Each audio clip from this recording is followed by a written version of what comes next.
So welcome everybody to MindShifters Radio. Today is Wednesday, February the 25th, 2026. And Michael will be right with us. And hope you all are doing well today, ladies. Hopefully other people will pop in here in a minute. I just got an email just right before I turned the show on for them asking me to proof the ebook. And then they'll be going to press with the Michael wasn't up here. They just sent me an email to proof the ebook. They want me to proof the ebook. Oh, cool. Yeah. So anyway, Michael's just coming up the steps. He'll be right with us. So hold on.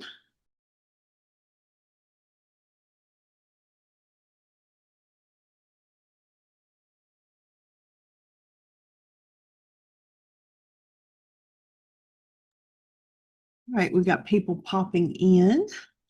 Hello, Mr. Terry. Let's see who this other phone number is here. How are you doing, young man? I'm doing well. Thank you for asking. Good. I see Ian on Facebook. It looks like he's picking back up to working out and stuff. Yeah, that's his go-to. He goes to the workout mode, Yeah. and that's a good thing. Yeah. So far, so good. Good. Good. All right. So I'm not sure if Michael's having technical difficulties here. He's got a baby laying on his chest. So, and when Michael does get on, I do have a question I received from somebody. So I'll wait until he's on there to ask.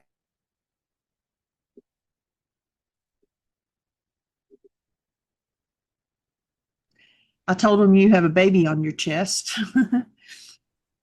So, yes, I was a little bit slow in being able to get moving with him in the halfway zone. Couldn't move him. Hey, Terry, welcome, sir. How are you?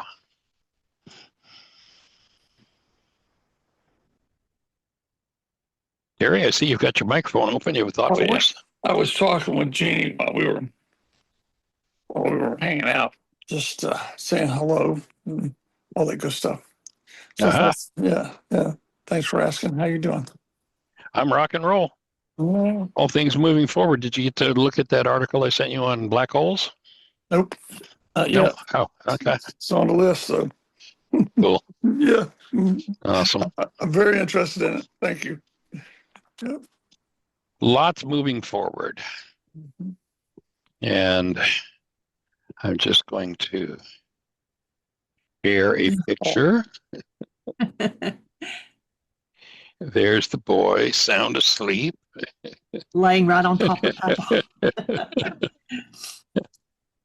So, and anyway. His sister's a little under the weather, but she's in the other room during the radio show. So we have them both today. So welcome, everybody. You'll have to unshare your screen. Here. Yes, I'm just looking for how to do that. It is, let's see.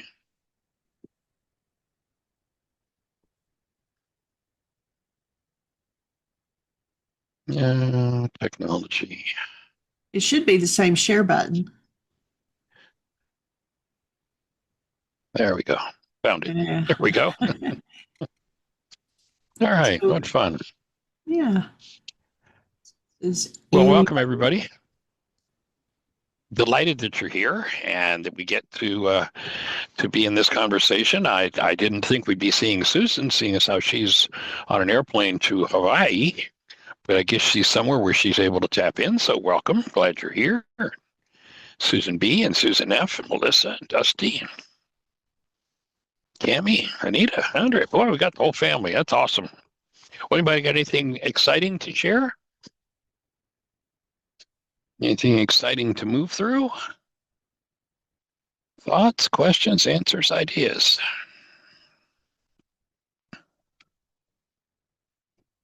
I'm looking for note that I wrote this morning out of my. I've been working on, since my conversation the other day with Andrea and her sharing about her Quantum StillPoint, her process and how it linked in. And so I've been working on rewriting that, and it's just been a whole major rewrite, but in my StillPoint session, and a thought that came forward, and it taps into or fits in with one from the Course in Miracles. But one section I'm writing on the Quantum StillPoint is the moment of liberation. And what I was instructed to do this morning was put in that section the thought, there is no place upon the earth than the space that once held an ancient hatred to be flooded with the presence of love. Rukatakucha, when allowed to enter, fills every space. Quantum StillPoint seeks even one instant of freedom from carbon-based memory. The collapse of perception, the silence of the mind, the superconductor state.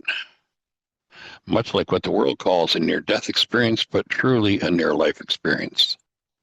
This collapse opens direct contact with love and actuality. And when the mind returns carbon-based memory, its thought disorders are weakened. So that's a new piece that went into the writing. And again, Andrea, I apologize for not getting it to you yet, or Susan. Anita, it's just, it's been kind of a consuming rewrite and new understanding coming into place. So, but that's where it's going. So how's everybody doing? Andrea has her hand up, or she did. Go for Oh, it, let's girl. go for it, Andrea. What's happening for you? Hey, you look like you're on a bus, in an airplane. In my car. Oh, okay. I would love to hear you speak more to actuality. Okay. Well, I mentioned it the other day to Terry, and we were talking about this new Webb telescope that, the Hubble previously told us the size of the universe is X, pretty big. And then the new Webb telescope told us what the Hubble telescope told us is nothing compared to what's out there. And so my take is that that's actuality. What is the actual created world? And then compare that to reality, where the illusions take place, where Yeshua said, don't judge by appearances, where Einstein says, if you think you're separate or separated from the rest of humanity, you're living in an optical delusion. Those things are all of the reality. And the best indicator of the scope of reality comes out of some work done at Harvard back in the 50s. It's never been refuted, where they talk about the fact that in a time frame, they've got a person's brain hooked up to electrodes. They're measuring brain cell firings. And in a time frame where they can measure 10,000 brain cells firing, and that's about a 25th of a second, the max amount of data they determined that could go into conscious awareness was 9 bits of data. That there was a range, their actual measurements were 7 plus or minus 2 bits of data out of 10,000 brain cells firing. And so, in the past, I've brought forward the idea that in that time frame where we're looking at 9 bits of data, the estimate is that in the actuality, there are perhaps 20 trillion bits of data. And now when we hear what the Webb telescope has to say, what an unfathomable number is what the actuality is made of. And what the point, to me, one of the major points of this whole body of work is to recognize that as long as we're living out of carbon-based memory, what the ancient scriptures talked about is the mind of man, or perception, we're living in a 9-bit world, thinking we see things outside of ourselves, but really the images that we think we see out there, that we think we're looking at through our eyes, are almost literally, I mean, it's a metaphor, but it's really not. They're almost literally painted on the inside of our eyeballs. That literally the images we see are generated by our brain, and that's reality compared to actuality. And my take is that when we're in any form of hostility or fear, that the realities our minds are showing us are not even remotely related to the actuality of what's going on in the world. That when we're in hostility or fear, we live in a world between our ears. The lesson in the Course in Miracles, it says, what is the world? And quote, it says, the world is false perception. It is born of error. It has not left its source. And it will remain no longer than the thought that gave it birth is cherished. And of course, how are you going to collapse the thought that gave the birth of false perception the energy that it has to present and have us believe that it really is out there? That whole process is driven by our goals. And then we have, of course, this genius mind that came along 2,000 years ago and said, cancel your goal. You collapse that world of perception, that world you think is out there, and you get to start to taste actuality. You get to start to experience yourself as the active presence of love. And that's the objective of the work. So we're sitting with this little screen of perception, looking at images generated from inside of us, thinking they're outside of us.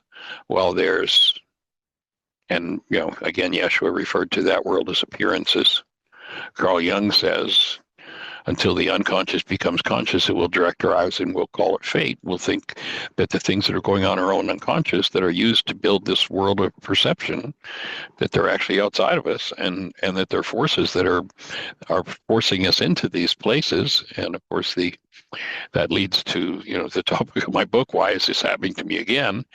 And the fact that virtually everybody that's been through it, 87 different times with 42 different people, really believe that the problem is out there, and never realizing that they're the one that was there every time. And it's about the content of our own minds. And of course, the cleaning up the world of appearances is called forgiveness.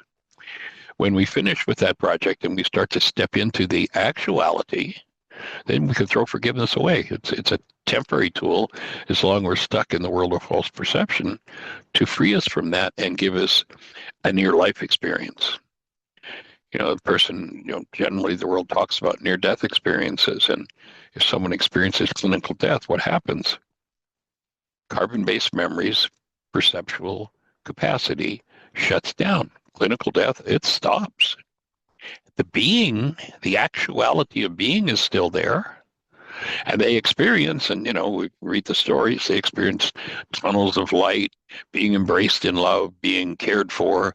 There's one physician that told a story about in his early practice how he had 3 different people in one late night shift. 3 different people died and resuscitated them, and all 3 of them came back very upset with him. Why did you bring me back?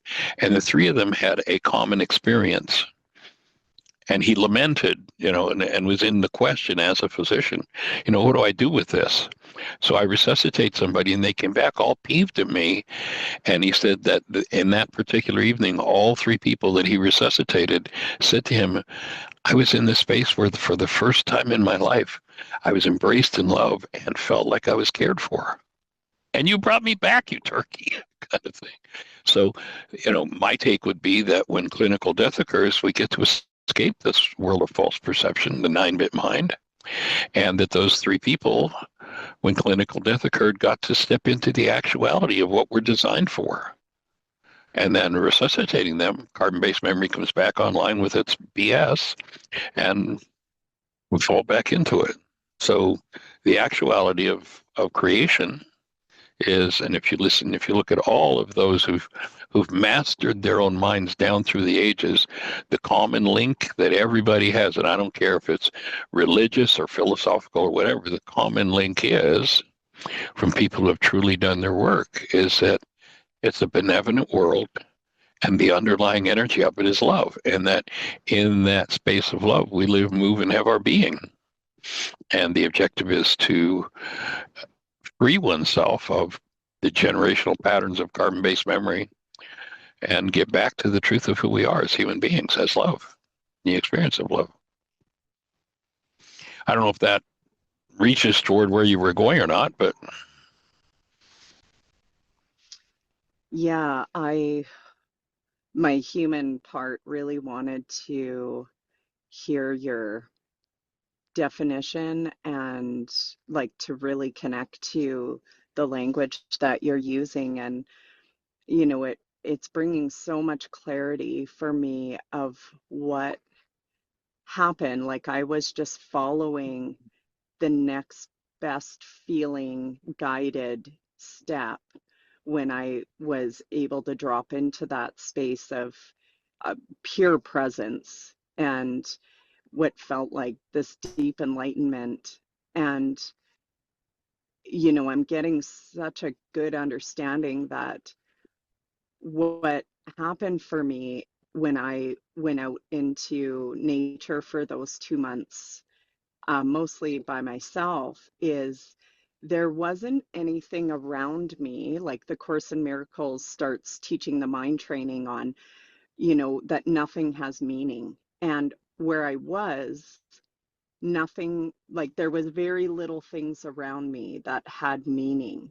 So I was really able to detach from these symbols of things in my outer, like what I was, that would be commonly like in my house and things that trigger attachment, essentially, right, of these beliefs that I carried, that this crystal meant it does this and this, and the energy in which I bought it, and all the meaning I attached to it. And so as I was spending so much time in meditation, I was with the thoughts that arose in that space of detachment and got to practice um, being in what was so naturally orchestrated, just with the birds and the way the trees blew.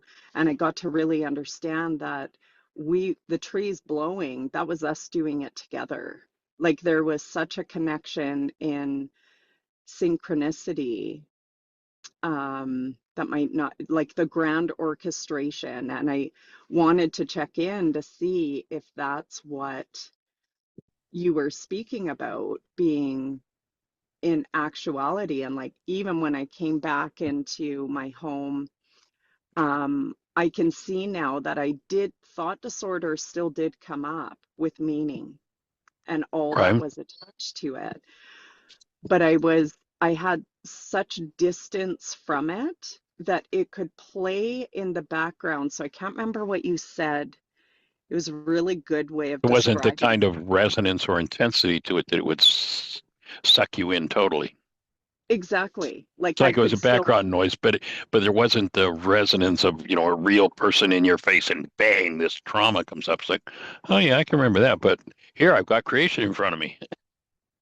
exactly. Yeah, yeah, And it's so perfectly. that, yeah, it was like this 360-degree full body opening.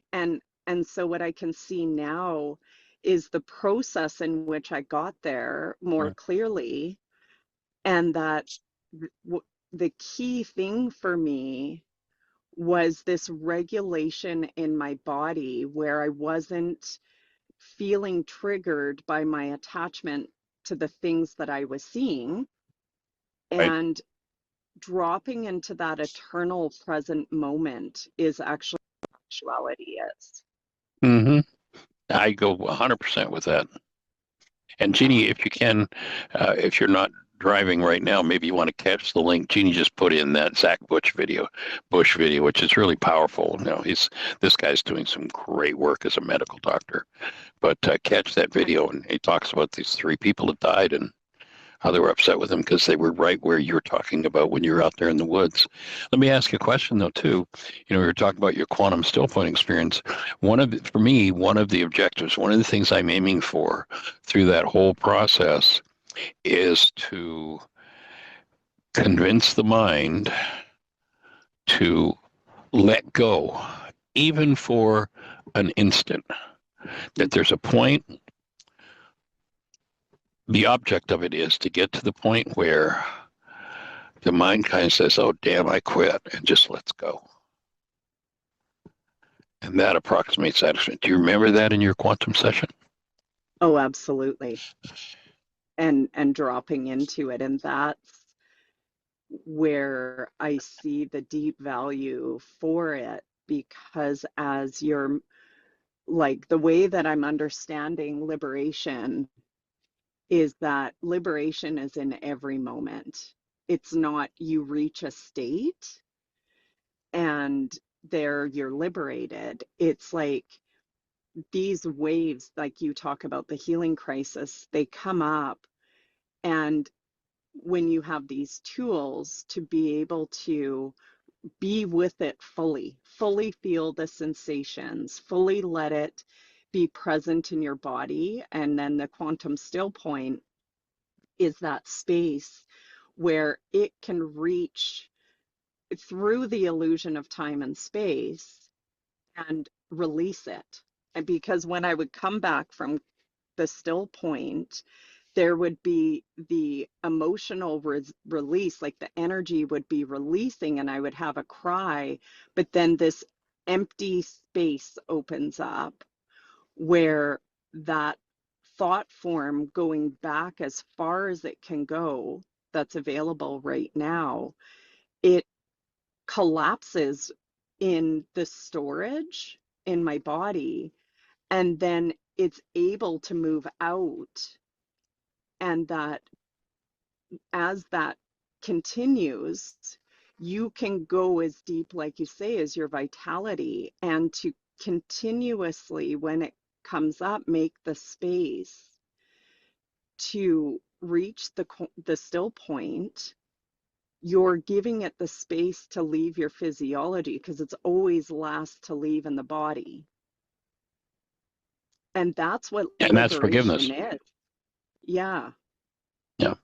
And there's, like forgiveness to me is the temporary tool that I use to weaken, to shave off the intensity of the mind's drama and trauma. Each time it comes up, to shave it down so it gets weak enough that I can stay conscious beyond it. But there's a different objective in the quantum process, and that is to, like, as I'm understanding it at this point, and I'm still learning how to explain it, but the whole structure of human life as it's been experienced by what we call the mind of man, by carbon-based memory, that whole structure, all the meanings, all the dramas, the traumas, the wonders, all of it, it's a structure that underlies the perceptual constructs of carbon-based memory.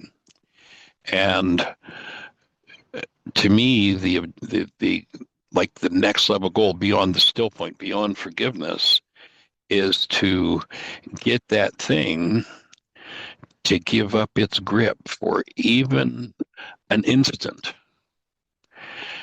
And then when it comes back, which it's going to do, it comes back weakened.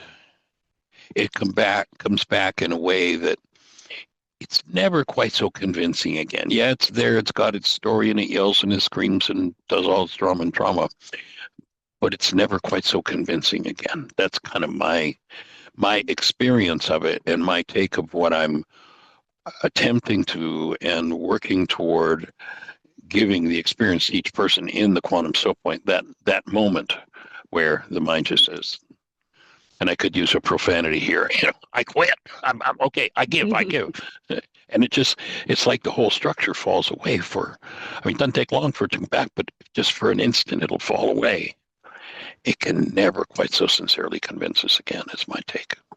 And of course, it doesn't mean we're finished with our work. There's still work to be done, but just that, and I'm not, again, exactly sure how to explain it. That's what I'm working on writing right now, is just that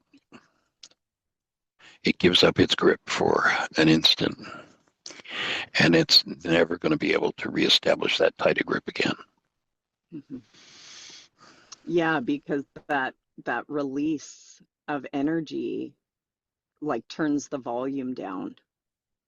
Yeah, exactly.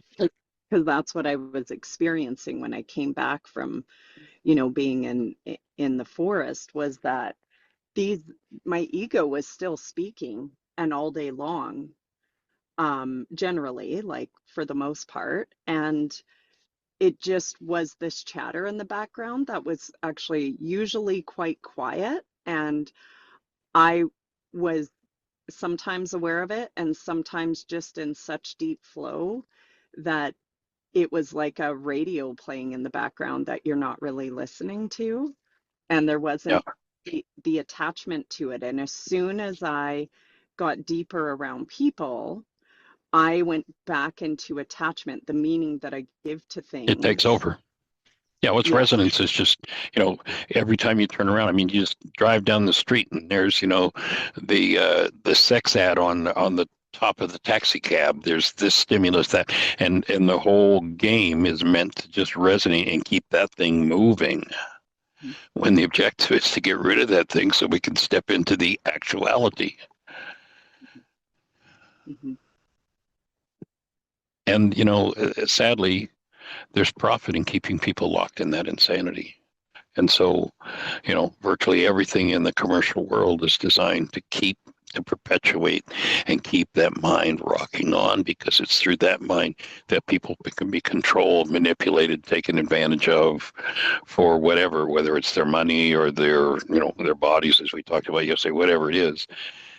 That game is designed to perpetuate the insanity, which, you think there are some religious societies, and what they've done is they've refused to participate.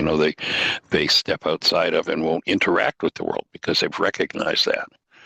But even then, if one's in that kind of a society but doesn't have the tools to clean up carbon-based memory, there's still genes, there's still the genetic memory that plays out and runs the game. It's just a different game. The idea to me is to get free of all of those games and come consciously as beings to incarnate in these body mind units and create from in harmony with the essential nature of creation, which is that of love, Mm-hmm. that of being, just, magnificent presence. Mm-hmm. Yeah, I think that's even what is the imprint or the template of Jesus, was that it was, or Yeshua, that he did the work to where he could hold that presence of love no matter what was going on. Like the ego, what I've put together so far is the ego game, like what you're talking about, all these things around you that keeps the cycle going, is that where people get tripped up, where I do, is that the visual, so it's like a movie playing out in my mind, is the last to follow.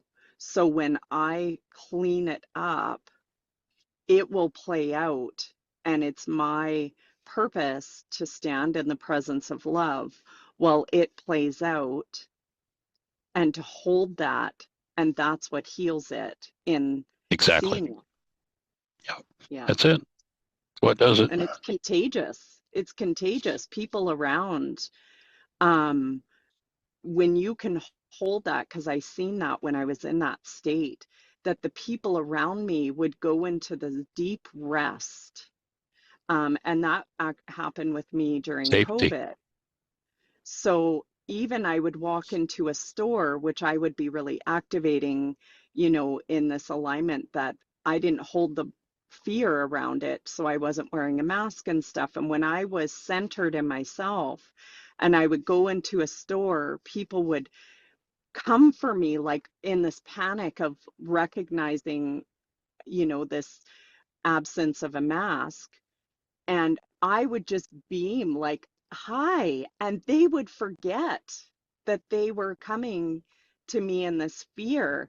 And you would see them go into this deep rest in my presence. And that just really acknowledges, when you can hold that no matter what is happening, it all changes. but it does Exactly. show up for you to do that. Yep. Yeah, that's where that line comes from in the worksheet. When I choose love, it wakes up the love in everyone. When I can stand as that presence, the people who've forgotten pick up the resonance, and it makes an impact, makes an imprint. Mm-hmm. Cool. Yeah, Looks beautiful. good on you. Thank you for the conversation. Looks like you're just on the other side of a lot of pieces of the puzzle. So that's awesome. Nice work. Thank you. And I'll Thanks for breathe your with you when the support. next layer shows up. Yes. We're not finished yet, I suspect. Now I mean, Yeah. I'd be certainly willing to acknowledge that you are and hold the space for that. But probably there are going to be some other layers to surface. So, and Yeah, this might be a good video to make a note of, and download it and have this piece available to any time you tend to forget to link into it and go, oh yeah, that reminder, that, and use that as the resonance to keep this state of mind going. right. Yeah. Yeah. Thank you. All right, cool, fabulous. And how's everybody else doing? Anyone else have a thought? Anything to share with us? Questions? Answers?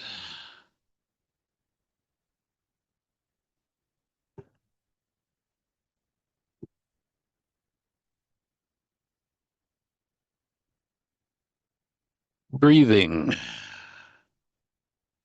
Recognizing how important that state of breath is. And, just a reinforcement of what we've just been talking about from a slightly different perspective. And this is actually the opening paragraph in the Quantum StillPoint, A Roadmap to Awakening. And here's what I've written. Without access to truth, the actuality of what is happening in a given moment is impossible to access. Stuck in beliefs, mental constructs, and delusions about what appears to be happening, there is no access to true change or real permanent healing. You go back to Yeshua 2,000 years ago, and he says, do not judge by appearances. You might remember and I forget which one of the books, but one of the books that wasn't canonized into the scriptures, but Yeshua's with the disciples, and the Pharisees are railing on him. And the disciples basically say to him, why don't you just give them back some of their own medicine? And Yeshua replies, I've none of that in my store. Like, that isn't in me. I can't, I'm not going to serve up something that isn't in me. And when I realized that, and I realized that the major key to the dissolution of everything is to make sure that Ruka Dakutsha style breath is moving in me. And as that moves, that the power of that intelligent integrative force moving in me is what will dissolve generations of trauma-based disintegrative forces. And that breath is the only coherent organizing principle.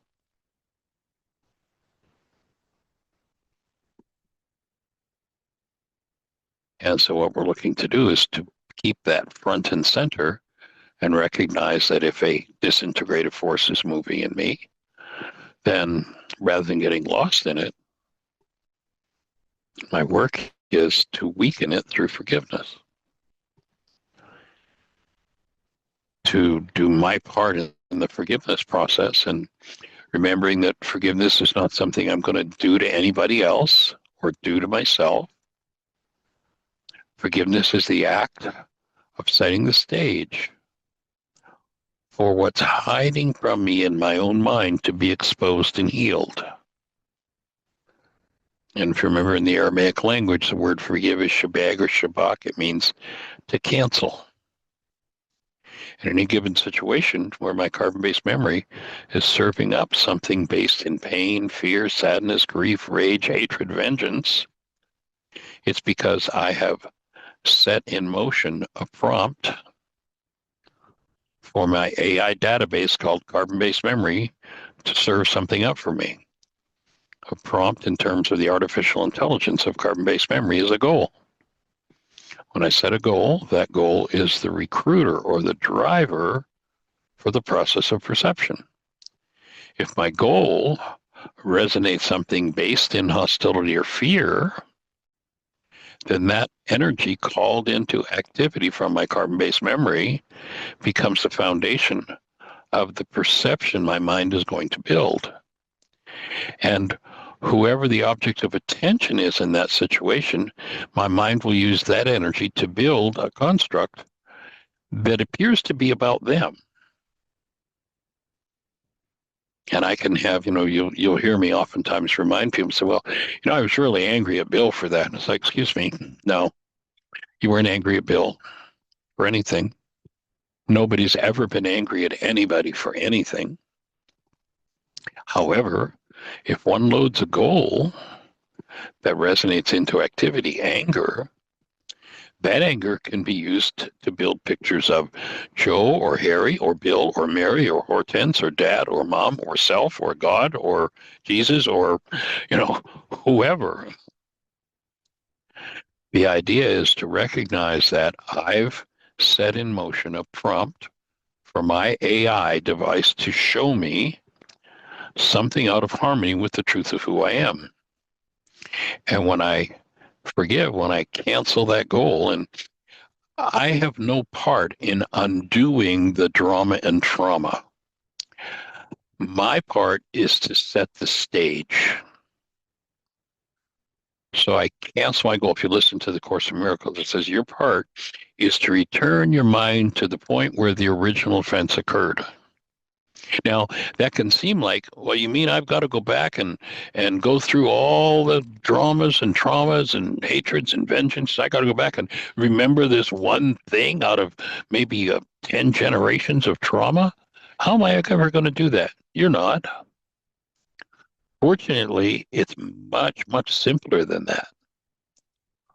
All you need to do to return your mind to the point where the original problem occurred is recognize the tool you used to call this carbon-based memory data into activity to produce an AI image in your mind and cancel the goal.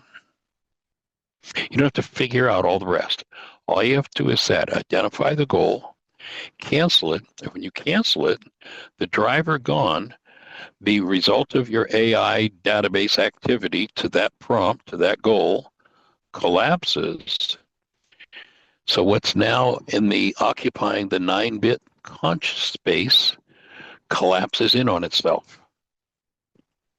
And when it collapses into its footprint, you now have access to the original. And it always amazes me every time I do, and I've been doing worksheets with people for 45 years. It always amazes me when people cancel a goal and they breathe and they let themselves be with whatever their current perception has collapsed into in terms of their hidden data. It always amazes me what they remember, where they go, where the mind goes. And so when you cancel that goal, perception collapses. And you'll remember on the worksheet, there's a reminder to breathe. Because what you want to do, you don't want to do forgiveness without intelligence. And if you do forgiveness without breath, you're doing it without intelligence. You don't want to do any healing work without intelligence. You want intelligence present, which means you want breath present. So if I breathe and cancel that goal, and I let myself touch into what surfaces, I'm now at the root of it. Now, how does forgiveness occur? They've said that, it's been said, well, only God can forgive. That's right, only God can forgive. What is Rukudakucha? The breath of God. So when you do your part, you've got a part in the forgiveness process, but you and I don't know how to remove old, something 10 generations. I don't have a clue how to remove that from my structure. But fortunately, there is an Aramaic Rukudakucha, the breath that is specifically designed by the Creator for humans is defined as a feminine elemental force, she who undoes the effects of our errors and reveals the truth to us. So you move out of living in perception into living in revelation. Now you're in live, fresh, actual life, actuality at every instant. In a world where we were set up to live in death. And she'll talk about the blind, leading the blind, the dead, burying the dead. If we're living out of perception from carbon-based memory in the past, there's no life in that. So it's to come back to life. And the breath is what delivers not only intelligence, but life into every cell of our structures.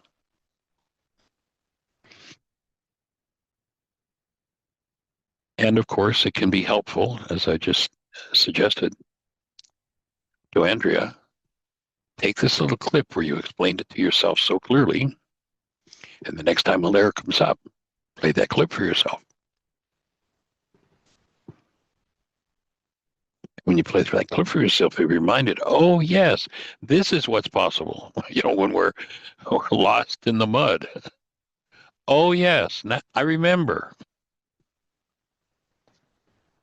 And so, you know, when there comes a point of clarity for you in the process, your highest points of clarity, make note, write in detail, video, speak it to yourself into your phone and record it.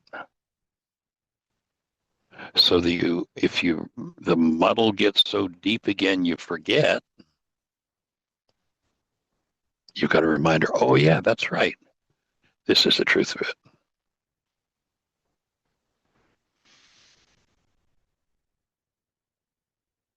That makes sense for everybody? Anybody have any thoughts to share?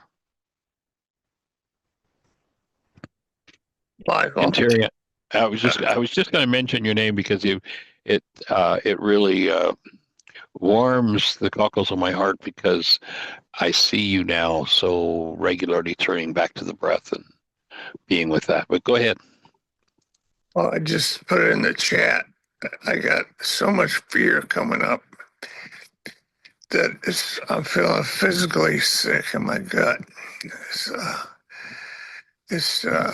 I'm laying here breathing. I just wanted to put that out there. I don't think they always seem worse, like they were worst at the time, but this is pretty deep. So Yeah. I must keep breathing. Oh, so I'll breathe with you on that. And after what you've been dealing with in the insights that you've had over the last day or two and the vitality that you had, it doesn't surprise me that you're getting the opportunity to look at the next deeper layer. So yeah, what is your mind? It's been super, super good, strong, deep, rich, and then on the other side of it's super deep gut pain. So anyway, yeah. Next layer sounds like it's up in your face. So Yes, sir. holding the space, extending love in your direction, and breathing with you to vitalize and strengthen you. That this layer, gets to pass. This too will pass. This layer peels off.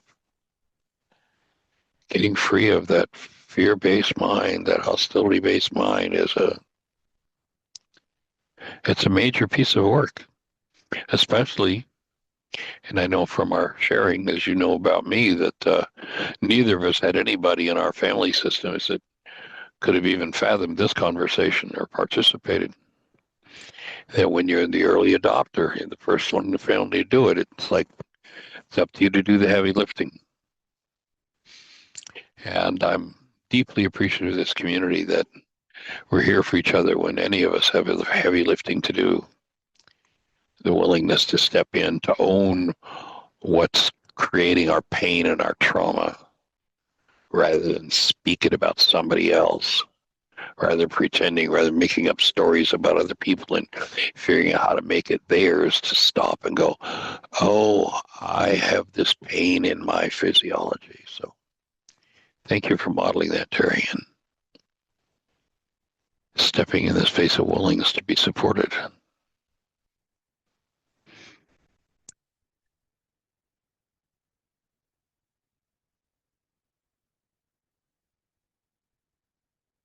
I'm just going to invite everybody for a moment to close your eyes if you're in a place where you can do that safely. And allow yourself to just take a few deep breaths with Terry. And Terry shared with us in the past on the show about some pretty heavy-duty family drama and circumstances deeper than the average person goes through in terms of trauma. So let's each and every one of us just breathe within our own physiology. Tap into and remember the love exchange exercise of tapping into the deepest, most powerful love that you can find.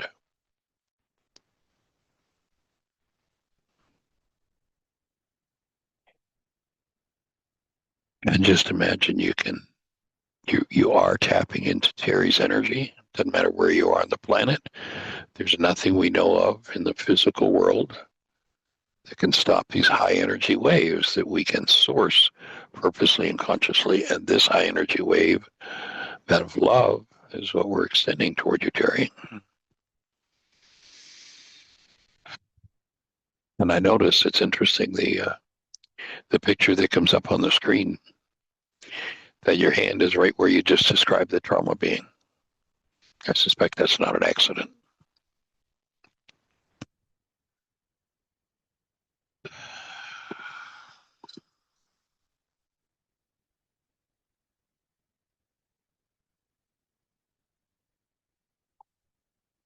And so centering that energy of love right there, right in the center of your physiology.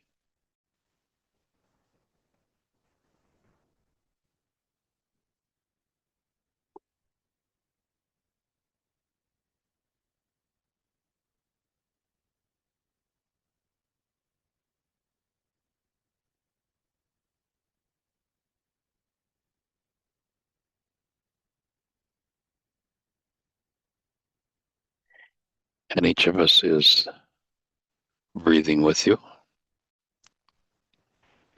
bringing love more and more deeply into the center of our own physiology, strengthening the capacity to hold to that state.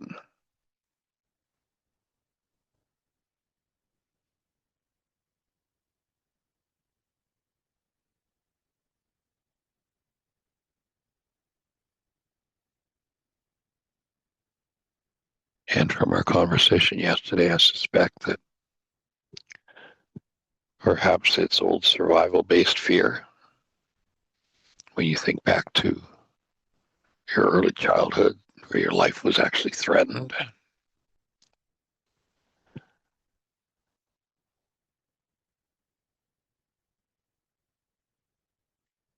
And I'll venture to go a step further, that through you, we also extend that love toward your son, Ian,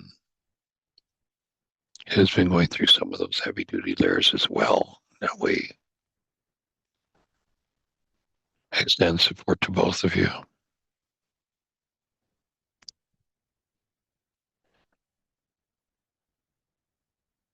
And you mentioned your daughter yesterday and some of the things that she's touched into, and so we'll include the whole family in that circle.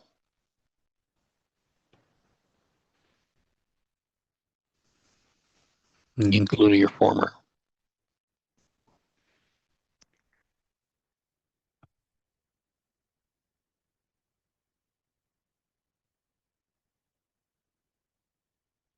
I invite each one who's centering in that presence of love right now to remember what Yeshua said about you. You are the light of the world.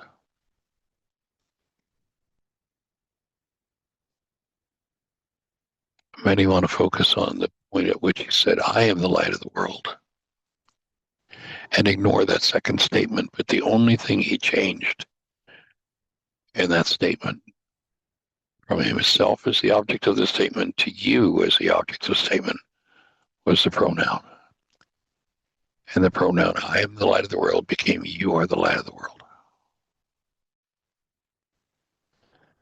And so I invite you to just tap into and reinforce that knowledge of the presence of your own being as light in your own physiology. And let that presence strengthen at a whole other level. Let it spread with your breath throughout your physiology.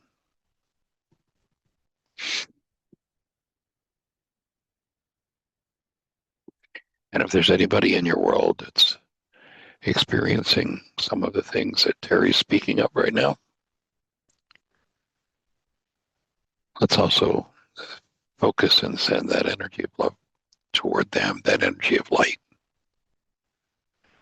It strengthens in your physiology and your cellular structure. Trillions of cells light up, which creates a resonance that light the cells up in everyone in your environment.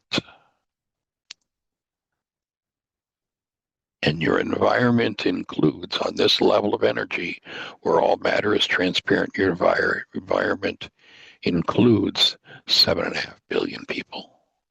Because you choose light, it wakes up the light in everyone. Automatically.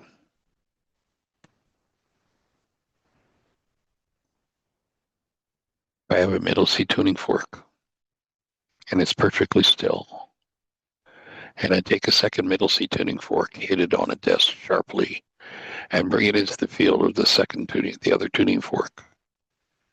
That other tuning fork has no choice, but it begins to resonate. It begins to vibrate in what they call sympathetic resonance with the one that's amplified. And so right now, just imagine, literally, because you've chosen to intensify and radiate that presence of light through resonance, it strengthens that presence. Even in those who know nothing about the light, it strengthens the presence of that light in 7.5 billion people.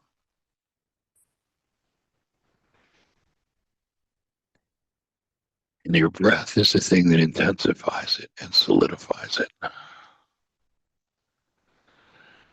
So let's just take a few deep breaths together and Terry.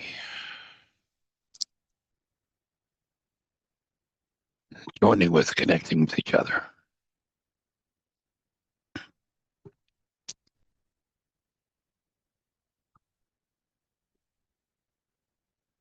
Just gonna, as you breathe, I'm just gonna run through the list of everyone that's here. And just allow your imagination to step into the space of extending that light, that presence, that love to each person on this call, individually and collectively. Starting with Terry, and then going to Susan F. Extending that light and that love to Susan B. To Sally. Breathing, extending it to you too, Melissa.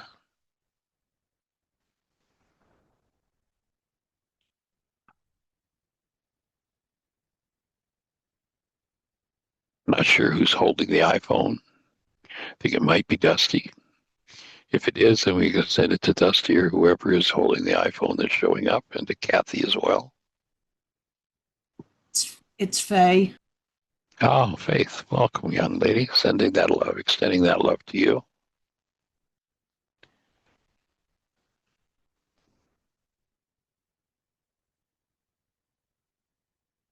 Amy, extending that love to both of you down there enjoying that sunshine in Mexico. That support, tenderness, and caring. To Anita and Andrea all the way up there in cold country in Canada.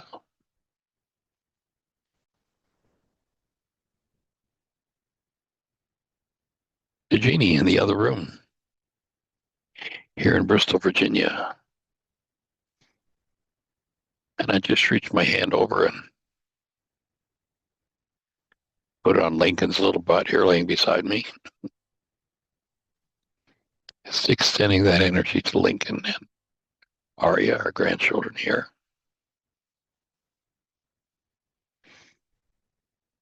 And I'll just invite you to include me in that circle.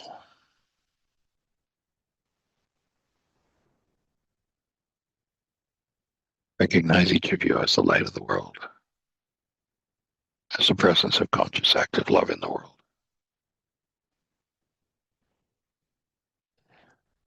As a healing representative, breathing in and out fully and freely, Rukudakucha, that breath that was divinely designed for humans, undoing all of the effects of any error you've ever engaged in, and supporting you living in direct revelation, your direct connection to the source that reveals all truth.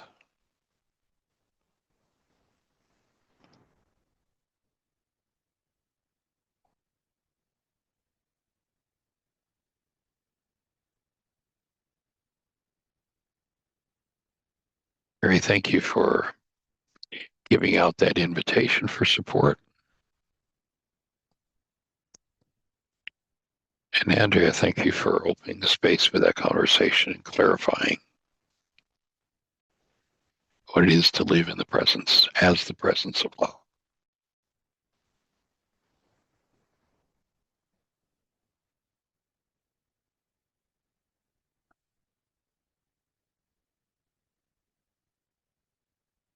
Joining with each of you and being the breath of the world. Conscious, active, present love. And inviting you to create the best year yet of your eternal life. It is an awesome gift to give the world. It's a gift that the world deeply, deeply needs. And a gift that each of us can offer to it. Millions yet unborn will benefit from the work you do. Thank you.